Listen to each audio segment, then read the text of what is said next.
आज से 321 वर्ष पूर्व भारत में मगध राज्य सबसे अधिक शक्तिशाली राज्य था।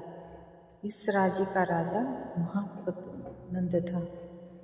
कहा जाता है कि महापद्म निम्न वंश का वंशज था और चालाकी से सिंहासन पर बैठा था।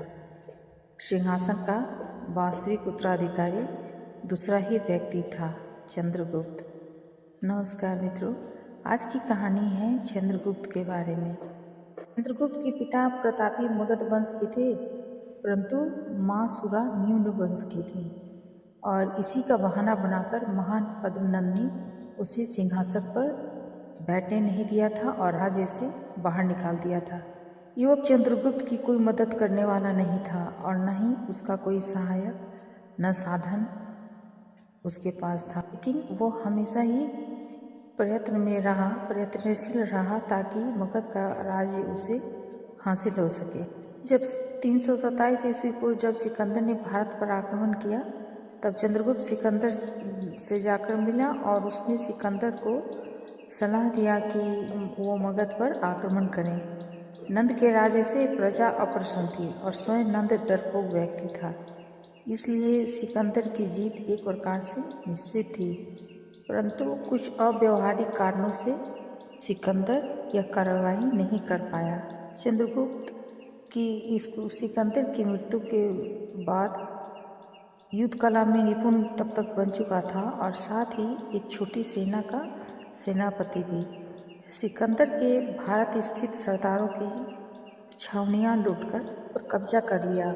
सारा पंजाब जीत लेने के बाद वह मगध की ओर, जो उसकी जन्मभूमि थी, जिसका वो असली उत्तराधिकारी था। हालांकि चंद्रगुप्त के आरंभिक जीवन के बारे में बहुत सारे मत दिए गए हैं, तो यह जानना कठिन है कि किसमें सच्चाई है और किस सीमा तक है। 18वीं शताब्दी के प्रसिद्ध इतिहास लेखक ढूंढीराव ने लिखा है कि चंद्रगुप्त निश्चित रूप से एक शूद्र स्थिति मूल की संतान थे और उनके पिता का नाम सर्वरथ सिद्ध था। सर्वरथ की दूसरी पत्नी सुनंदा से नंद का जन्म हुआ, जिससे नंद राजवंश आरंभ हुआ।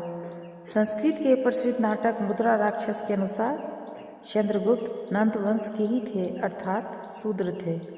नाटक में उन्हें कुलहीन निम्न वंश का कहा गया है, लेकिन नाटक के कथन को सत्य मानना सही नहीं हो सकता। पुराणों के अनुसार ब्राह्मण कौटिल्य चाणक्य ने शूद्रवंशी नंद राजाओं को गद्दी से हटाकर क्षत्रिय राजपूत चंद्रगुप्त को उस गद्दी पर आसन किया। कौटिल्य ने अपने अर्थशास्त्र में जोर देकर इस बात का जिक्र किया है कि राज्यभार क्षत्रियों को ही ग्रहण करना चाहिए। इस बात से सिद्ध होता है कि चंद्रगुप्त क्षत्रिय रहे होंगे, क्योंकि चाणक्य कभी शूद्र को शासक नहीं बना सकते थे। कश्मीर के दो ग्रंथों की बात माने तो सोमदेव कृत कथित सारित सागर और क्षेमेंद्र कृत बृहत कथा मंजरी में चंद्रगुप्त के जन्म की कथा दूसरी ही रीति से लिखी गई है। इन लेखकों के अनुसार चंद्रगुप्त पूर्वनंद नामक राजा के पुत्र थे। वह पूर्वनंद दूसरे नंद योगानंद से भिन्न था, लेकिन इन सब मतों में सबसे अधिक प्रामाणिक मत बौद्धों का माना जाना चाहिए। बौद्धों की माने तो उनके अनुसार चंद्रगुप्त का जन्म क्षत्रिय जाति के विवेरेशा वंश में, जो भगवान बुद्ध के वंश शाक्यों का एक उपवंश था, उसमें हुआ था। मयूरिया शब्द बौद्धों के अनुसार मयूर मोर से बना है और ऐसा कहा जाता है कि कौशल के निर्दयी राजा विदुधव से त्रस्त होकर इस उपवंश के लोग हिमालय के एक ऐसे भाग में छिपने के लिए गए जहां मोरों की अधिकता थी और इसलिए इन लोगों का वंश का नाम भी इस स्थान के आधार पर बाद में मौर्य पड़ गया। दूसरी कथा के अनुसार यह लोग मयूर नगर के वासी थे और जहाँ की ईंटें मोरों की गर्दनों जैसी होती थी, इसलिए इनके वंश का नाम मौर्य पड़ा। जैन ग्रंथ की माने तो परिशिष्ट प्रमाण में कहा गया है कि चंद्रगुप्त का परिवार मोरों को पालता था। यूनानी लोगों के भारतीय इतिहास में भी मौर्य वंश का उल्लेख आया है। वौद्धों के एक अन्य ग्रंथ में चंद्रगुप्त को स्पष्ट रूप से क्षत्रिय जाति का बताया गया है। नामक ग्रंथ के लेखक ने लिखा है कि चंद्रगुप्त का पुत्र बिंदुसार और उसका पोता अशोक दोनों क्षत्रिय थे। इसमें संदेह नहीं कि मौर्य शब्द का मयूर से गहरा संबंध है। नंदनगढ़ में स्थापित अशोक के एक स्तंभ के मूल में मोर का चित्र अंकित है। सांची के कई स्तूपों में भी मोर के चित्र हैं। यूनानी इतिहास के लेखक जस्टिन ने चंद्रगुप्त के विषय में लिखा है कि उसका जन्म निम्न वंश में हुआ था। चंद्रगुप्त का बचपन कितना संघर्षपूर्ण रहा था, यह बौद्धों के एक ग्रंथ महावामस से ज्ञात होता है। इस ग्रंथ में कहा गया है कि चंद्रगुप्त का पिता, जो अपने वंश का प्रधान था, युद्ध में मारा गया था। उसकी विधवा यह पुण्यपुर अथवा कुसुमपुर पाटलिपुत्रा में आई, जहां उसने चंद्रगुप्त को जन्म दिया। चंद्रगुप्त का लालन पालन एक चरवाहे ने किया, जिसने उसे बाद में अपने स्वामी एक क्षत्रिय शिकारी को बेच दिया। एक बार बालक चंद्रगुप्त गांव के बालकों के साथ राजा बनने का खेल राजगीरा कर रहा था। वहाँ उसे राजाओं की भांति न्याय देते हुए देखकर चाणक्य ने उसे शिकारी से 1000 मुद्राएं देकर खरीद लिया। फिर 7-8 वर्षों तक चाणक्य ने उसे तक्षशिला में हर प्रकार की शिक्षा प्रदान की। महावत्स टीका नामक एक दूसरे बौद्ध ग्रंथ में कहा गया है कि चंद्रगुप्त को शिक्षित करने के पश्चात चाणक्य ने एक छोटी सेना खड़ी की और चंद्रगुप्त को उसका सेनापति नियुक्त किया। गुप्त ने अपनी सेना में पंचनंद प्रांत के एक साहसी क्षत्रिय सैनिक भी सम्मिलित किए। वे सैनिक अधिकांश वाहिका वंश के थे और सिकंदर के भारत आक्रमण के समय इन्होंने पंजाब में कई स्थानों पर उसका डटकर सामना किया था। ये स्वतंत्र सैनिक थे और किसी राजा या सरदार के अधीन रहना पसंद नहीं करते थे, परंतु चंद्रगुप्त ने उन्हें अपने अधीन कर लिया। अब पंजाब के ये योद्धा लड़ने में बड़े तेज और प्राण हथेली पर रखकर शत्रु का सामना करने वाले योद्धा थे, परंतु सिकंदर इन्हें पराजित कर सका। इसका कारण यह था कि इनमें एकता नहीं थी। चंद्रगुप्त ने उन्हें धीरे धीरे एक करने का कार्य आरंभ किया। अपनी शक्ति बढ़ाने के लिए चंद्रगुप्त ने अपनी सैन्य शक्ति मजबूत करके हिमाचल प्रदेश के एक राज प्रवर्तक से मित्रता स्थगित की। और एक अंग्रेज इतिहास लेखक के अनुसार यह राजा प्रवर्तक वही राजा होरो था जिसने सिकंदर का डटकर सामना किया था। पंजाब तथा हिमाचल प्रदेश से उस समय वही सबसे अधिक शक्तिशाली राजा था, जिसे पोरस भी कहते हैं। और चाणक्य की तीक्ष्ण राजनीतिक दृष्टि से वह समझ और देख लिया था कि स्वयं शक्तिशाली बनने के लिए इतने प्रभावशाली राजा का मित्र होना भी बुद्धिमत्ता होगी। सोच प्रवर्तक का मित्र बन जाने के बाद चंद्रगुप्त की सैन्य शक्ति में वृद्धि होती चली गई। छोटी छोटी विभिन्न सैनिक टुकड़ियां आकर चंद्रगुप्त की सेना में सम्मिलित हो गई। भाग्य भी चंद्रगुप्त का साथ देने लगा।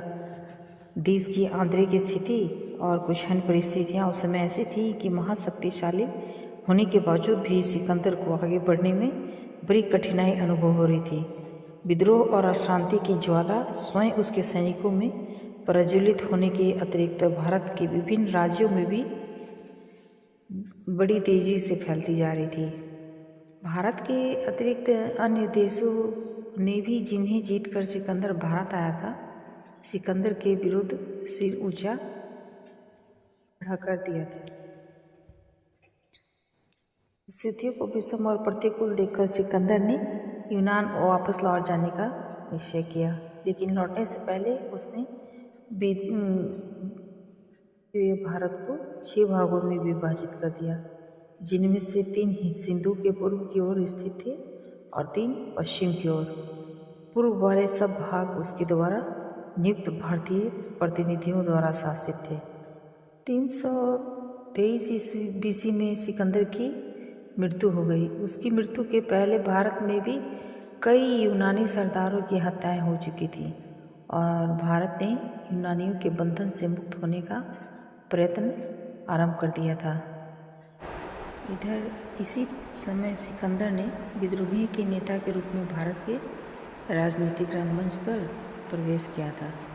यूनानी इतिहास के लेखक जस्टिन ने लिखा है, सिकंदर की मृत्यु के पश्चात भारत के राजाओं को लगा जैसे उनके कंधों पर से एक भारी बोझ हट गया है और धीरे धीरे उन्होंने चंद्रगुप्त के नेतृत्व में स्वतंत्र होने के प्रयत्न आरंभ किए।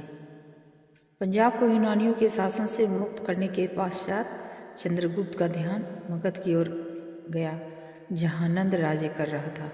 मगध पर उसके आक्रमण का पूरा विवरण उपलब्ध नहीं है, पर जो विवरण प्राप्त है उससे ज्ञात होता है कि वह एक सुनियोजित आक्रमण था। तो चंद्रगुप्त ने भूल यह कि उसने पाटलिपुत्रा तथा मगध पर आक्रमण करने से पंजाब तथा मगध के बीच के राज्यों को अपने अधीन नहीं किया, जिसका नतीजा हुआ कि उसकी सेना इन राज्यों की सेनाओं से घिर गई और जिन बचे राज्यों को उसने जीता भी, उनमें उसने अपने प्रतिनिधि और सैनिक छोड़े नहीं। बाद में इसने इन दोनों भूलों को ठीक किया और अंत में घननंद को मारकर स्वयं मगध और पाटलिपुत्रा का राजा बना। नंद के साम्राज्य का स्वामी बनने के लिए चंद्रगुप्त को कई बार आना पड़ा, क्योंकि नंद के पास 2 लाख से अधिक पदाती सैनिक, 20,000 घुड़सवार, 2,000 रथवान और 3,000 हाथी थे। नंद को दूसरा परशुराम कहा जाता था, क्योंकि उसने सब क्षत्रियों का अंत करके अपना साम्राज्य पंजाब तक बढ़ा लिया था। उसके पास अपार धन और सेना थी, लेकिन क्रूर होने के कारण वह लोकप्रिय नहीं था। नंद को परास्त करने पर चंद्रगुप्त इतनी विशाल साम्राज्य का स्वामी तो बन ही बैठा, साथ ही इस विजय से उसके गुरु चाणक्य की भी, जिसका नंद ने एक बार घोर अपमान किया था, नंद से बदला लेने की इच्छा पूरी हो गई। मगध की जीत के बाद चंद्रगुप्त ने यूनानी सरदार सेल्यूकस को भी हराया और भारत के उन दक्षिणी भागों को भी अपने साम्राज्य में सम्मिलित किया जो नंद नहीं जीत पाया था। सेल्यूकस चंद्रगुप्त को हराकर सिकंदर की भांति भारत का सम्राट बनना चाहता था, लेकिन उसे हारकर चंद्रगुप्त से संधि करनी पड़ी। सेल्यूकस की हार के बाद चंद्रगुप्त ने साम्राज्य का विस्तार ईरान की सीमा तक किया, क्योंकि काबुल, हेरात, कंधार, बलूचिस्तान और अफगानिस्तान के राज्य सेल्यूकस के अधिकार में थे। दक्षिण में चंद्रगुप्त के राज्य की सीमाएं आधुनिक मैसूर के शिकारपुर तालुका तक थीं। दक्षिण भारत में चंद्रगुप्त ने कोंकण प्रदेश द्वारा प्रवेश किया था। 1000 वर्ष पूर्व चंद्रगुप्त साम्राज्य से विस्तृत साम्राज्य पर राज करने का सौभाग्य न मुगलों को मिल सका और न अंग्रेजों को ही, और इतने बड़े राज्य का विस्तार चंद्रगुप्त ने केवल 18 वर्ष में ही किया। उसकी इस असाधारण विजय के कारण उसकी गणना भारत ही नहीं, संसार के इने गिने प्रतापी राजाओं में होती है। इतने बड़े राज्य का संचालन चंद्रगुप्त कैसे करता था, इसका कुछ आभास उस वर्णन से हो सकेगा जो मेगास्थनीज नामक यूनानी राजदूत ने अपनी पुस्तक में लिखा है। मेगास्थनीज कई वर्षों तक पाटलिपुत्रा, जो आज पटना है, में रहा था और उसने चंद्रगुप्त के राज्य तथा उसकी व्यवस्था का आंखों देखा वर्णन अपनी पुस्तक में किया है। चंद्रगुप्त की राजधानी पाटलिपुत्रा नगर वर्गाकार रूप में स्थित था। उसकी लंबाई 9 मील और चौड़ाई 1.5 मील थी।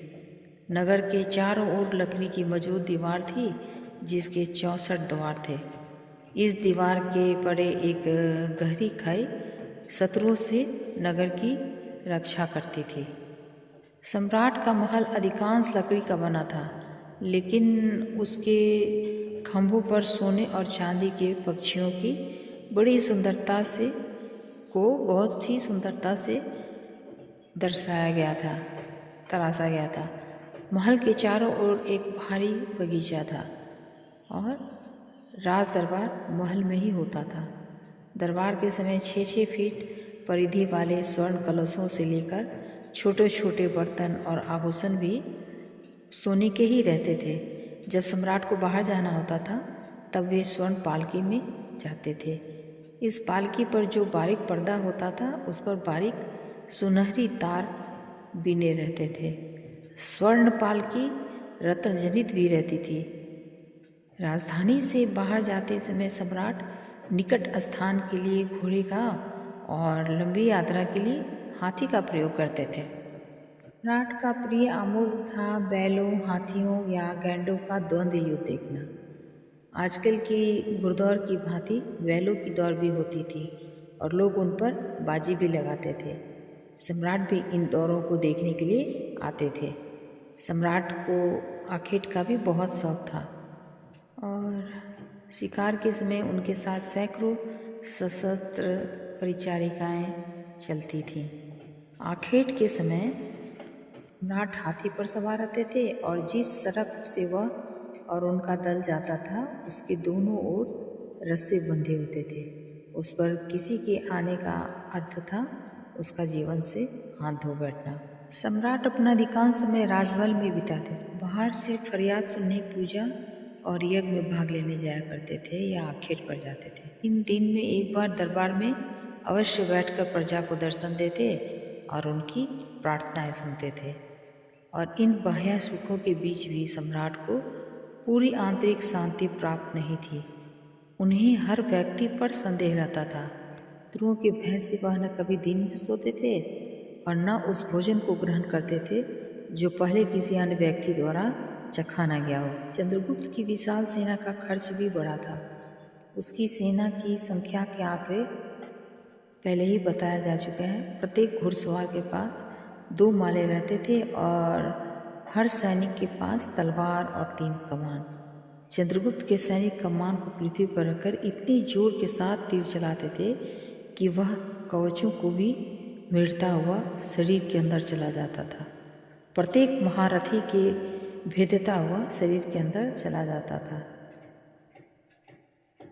प्रत्येक महारथी के रथ में 2 या 4 घोड़े जुते रहते थे और उस पर सारथी के अतिरिक्त 2 सशस्त्र सैनिक रहते थे। हाथी पर महावत के अतिरिक्त 3 निशांची रहते थे और 9000 हाथियों के साथ 36,000 सशस्त्र सैनिक और 8,000 रथों के साथ 24,000 सशस्त्र सैनिक हो जाते थे। कुल मिलाकर सैनिकों की संख्या 6,90,000 के लगभग थी। इस संख्या में सेना के साथ चलने वाले कार्यकर्ताओं का समावेश नहीं किया गया है। इतनी बड़ी सेना रखने का सौभाग्य मुगलों को भी नहीं मिला। इस सेना का संचालन एक युद्ध विभाग करता था जिसके 30 सदस्य थे और 6 उपविभाग। पहला उपविभाग नौसेना का संचालन करता था और दूसरा उपविभाग सेना के यातायात की देखभाल करता था। तीसरे, चौथे, पांचवें और छठे उपविभागों के काम क्रमशः पैदल सेना, घुड़सवार सेना, रथों और हाथियों का प्रबंध था। इन सब देशों में सेना का संचालन आजकल इसी रीति से होता है। सेना के प्रबंध के समान चंद्रगुप्त का राज्य प्रबंध भी ऊंचे दर्जे का था। पाटलिपुत्रा का प्रबंध एक कार्यकारिणी सभा के अधीन था। यह सभा आजकल के म्यूनिसिपल बोर्डों और कॉरपोरेशनों के समान थी और इसके सदस्यों की संख्या 30 थी। इस सभा के अंतर्गत 6 विभाग थे। पहला विभाग राज्य के कर्मचारियों तथा अन्य कर्ताओं की निगरानी और उनके वेतनादि के प्रश्नों की देखभाल के लिए था। दूसरा विभाग विदेशियों की देखभाल के लिए था। यह विभाग विदेशियों के रहने, घूमने आदि की उत्तम व्यवस्था करता था और उनकी मृत्यु हो जाने पर उनकी अंत्येष्टि क्रिया की भी समुचित व्यवस्था करता था। प्रतीत होता है कि चंद्रगुप्त के समय में विदेशी यात्रा बड़ी संख्या में भारत का पर्यटन करने आते थे।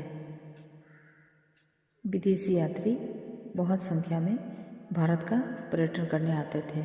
तभी चंद्रगुप्त को इस विभाग के रखने की आवश्यकता पड़ी होगी। तीसरा विभाग आजकल की म्यूनिसिपैलिटी के समान राजधानी में प्रतिदिन हुई प्रत्येक मृत्यु और जन्म का हिसाब रखना था। इन आंकड़ों की सहायता से कर वसूली में बहुत सुविधा होती थी।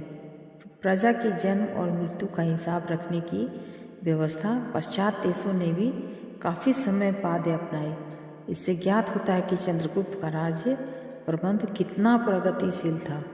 चौथे विभाग का काम राजधानी के व्यापार और व्यापारियों पर नियंत्रण रखने का था। यह विभाग बाहर से आए माल पर चुंगी भी वसूल करता था और प्रत्येक व्यापारी को प्रत्येक व्यापार के लिए कर देकर लाइसेंस प्राप्त करना पड़ता था और व्यापार में बेईमानी करने वालों को कड़ी सजा दी जाती थी। पांचवा विभाग राजधानी में बनी हुई वस्तुओं की देखरेख के लिए था। छठे विभाग का काम प्रत्येक बिक्री वस्तु पर क्रय कर वसूल करने का था। हमारे देश में वर्तमान सेल्स टैक्स का प्रारंभ भी राजगोपालाचारी ने 1937 के प्रांतीय कांग्रेसी मंत्रिमंडलों के समय में की थी। हो सकता है उन्हें यह विचार चंद्रगुप्त की शासन प्रणाली के अध्ययन से आया हो। लेकिन आश्चर्य एक बात का है कि चंद्रगुप्त के समय से इस क्रय कर को न देने वालों की सजा मौत थी। कहा नहीं जा सकता कि इस अपराध के लिए इतनी कड़ी सजा क्यों रखी गई।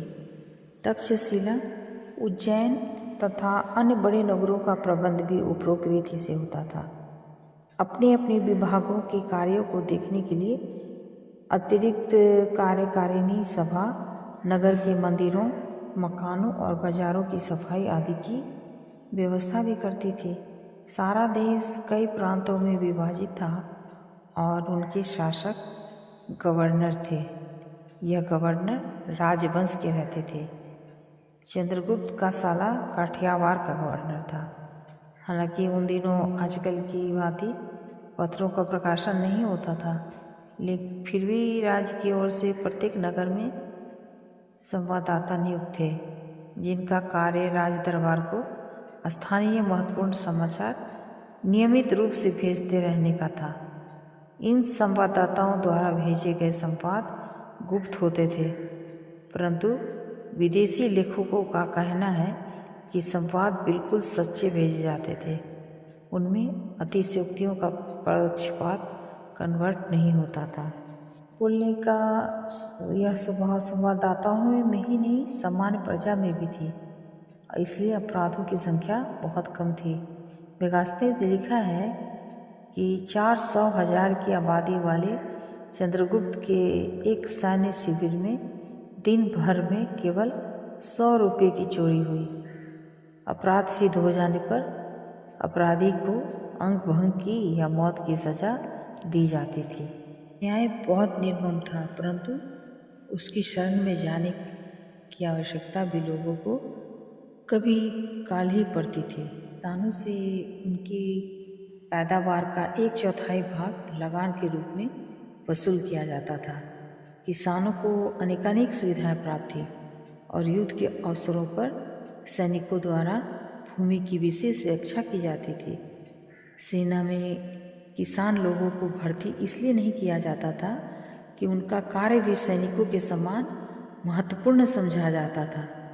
खेतों की सिंचाई की समुचित व्यवस्था थी। प्रत्येक किसान को उसकी आवश्यकता अनुसार ही पानी दिया जाता था और दिए गए पानी पर साधारण सा कर भी वसूल किया जाता था। इससे यह भी अनुमान लगाया जा सकता है कि चंद्रगुप्त के समय में नहरें भी थीं। नहरों के होने का एक ऐतिहासिक प्रमाण और भी मिलता है। चंद्रगुप्त के साले पुष्पगुप्त ने, जो काठियावाड़ का गवर्नर था, गिरनार नामक स्थान में, जो अरब समुद्र के निकट ही एक पहाड़ी पर स्थित है, सुदर्शन नामक झील खुदवाई थी, जिसकी सहायता से यहाँ के किसानों को पानी प्राप्त होता था। इन नहरों का पूरा निर्माण अशोक के समय तक हुआ और यह 400 वर्ष तक कायम रही। यद्यपि ब्राह्मणों का राजा और प्रजा द्वारा विशेष मान्य किया जाता था, फिर भी शासन के मामले में उनके साथ कोई रियायत नहीं की जाती थी। अपराध सिद्ध होने पर उन्हें भी साधारण नागरिक की भांति दंड भुगतना पड़ता था। सड़कों के बनाने और उनकी निगरानी के लिए राज्य की ओर से विशेष अधिकारी नियुक्त थे। प्रत्येक आधे कोस पर एक शिला थी जिस पर अंतर लिखे रहते थे। एक राजबाग भी बनाया गया था जो पाटलिपुत्रा से पेशावर तक गया था। इस उपरोक्त वर्णन से स्पष्ट है कि चंद्रगुप्त के समय में भारत की सभ्यता उन्नतावस्था में थी। कला, सैन्य बल, शासन प्रबंध, धर्म, सदाचार सभी बातों में भारत उन दिनों संसार के किसी भी देश से बढ़ा चढ़ा था। यद्यपि शिलाओं पर लेखन की प्रथा चंद्रगुप्त के पोते अशोक ने ही आरंभ की, फिर भी चंद्रगुप्त के समय में तार के पत्तों तथा कपड़ों पर लिखने की प्रथा प्रचलित थी। शिक्षा अनिवार्य थी। चंद्रगुप्त ने अपने बड़े साम्राज्य को कई प्रांतों में विभाजित कर दिया और प्रत्येक प्रांत का एक शासक था जो राजा का प्रतिनिधि था और जिसका ओहदा आज के राज्यपाल के बराबर होता था। तक्षशिला, उज्जैन, कौशाम्बी, गिरनार, तोसली और स्वर्णगिरी नगर इन प्रांतों की राजधानियां थीं। प्रांत के गांव को ग्रामणी कहा जाता था। 10, 20, 100 और 1000 गांव के समूहों के अधिकारियों को क्रमशः दसी, बीमसी, सा और सहसा कहा जाता था। इन अधिकारियों के मुख्य कार्य लगान वसूल करना और अपराधियों को दंड देना था। मेखास्थनीज के अनुसार उस समय के भारतीयों को बंदों की दृष्टि से 7 श्रेणियों में विभाजित किया जा सकता था। दार्शनिक ये ब्राह्मण होते थे जो राजा और प्रजा दोनों के कल्याणार्थ पूजा पाठ आदि का संपन्न कराते थे। कृषक, अधिकांश प्रजाजन कृषक थे। इनका काम सिर्फ खेती करना था। तीसरा शिकारी, चौथा व्यापारी, नाविक और कलपुर्जों का काम करने वाले, पांचवा सैनिक, इन्हें शांति काल में भी वेतन मिलता था। छठा गुप्त संवाददाता, इनका कार्य है प्रत्येक घटना का संवाद राजा तक पहुंचाना था। अधिकारी गण इनमें सेनाधिकारी, कोषाध्यक्ष, कृषि अधिकारी, अधिपति, उपाधिपति, न्यायाधीश आदि सम्मिलित थे। मेखास्थनीज ने चंद्रगुप्त के समय की शिक्षा प्रणाली का जो वर्णन किया है वो अनुसार शिक्षक या तो ब्राह्मण होते थे अथवा श्रमण। शिष्य नगरों के बाहर स्थित आश्रमों में अपने गुरुओं के साथ 25 वर्ष ब्रह्मचर्य में व्यतीत करते थे। श्रमण अधिकांश सन्यासी होते थे जो जंगल के फल मूलों पर जीवन यापन करते थे। इनमें से कुछ चिकित्सक भी थे जो स्वयं चिकित्सा करने के अतिरिक्त दूसरों को भी चिकित्सा करना सिखाते थे। प्रामाणिक नाम के गुरु भी होते थे जो अपने शिष्यों को केवल तर्कशास्त्र की शिक्षा देते थे। चंद्रगुप्त के साम्राज्य की धाक इतनी थी कि उसके मृत्यु के सदियों बाद तक देशी या विदेशी किसी भी राजा का यह शासक साहस नहीं हो सका कि वह साम्राज्य के विरुद्ध उठने की कल्पना भी कर सके। शक्तिशाली यूनानियों तक ने सेल्यूकस की हार के बाद भारत पर आक्रमण करने के इरादे बदल दिए और भारत से मैत्री संबंध स्थापित रखने में अपना भला समझा।